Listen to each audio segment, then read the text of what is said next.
Ayan, hello po sa ating lahat. Nako, nakapag-ready na nga po itong si Wifey. Wala na pong makakapagpigil ito. Kahit yung mga basher, hindi nga po mapipigilan ang magandang plano ng mga sponsors ni Viance. Especially, alam nyo ba, malaking tulong din po, no, yung mga viewers dyan, no, lalong-lalo na po sa Team Marathon.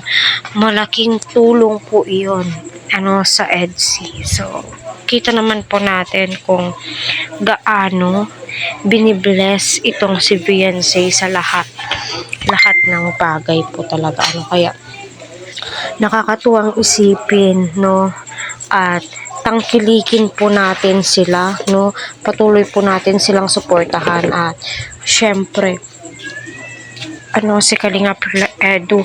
Marami nga po ang natuwa sa live ni Kalingap Edu sa mga sinabi po niya doon. At sa wakas, nag-a-update na po itong si Edu.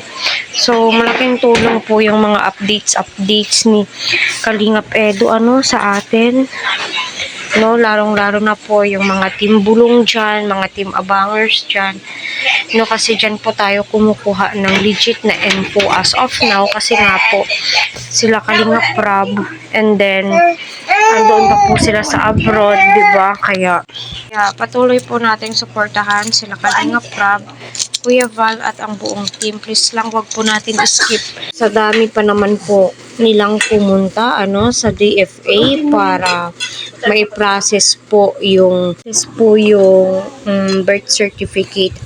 My God, yung passport po ni Viance. Kita naman po natin kung gaano ka hands-on itong si Edu.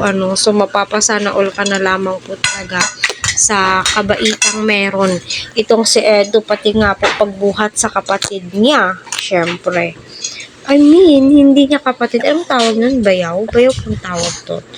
Kaya nakakatuwang isipin, na sa wakas, tuloy-tuloy na po talaga ang papuntang Japan ng EDSI.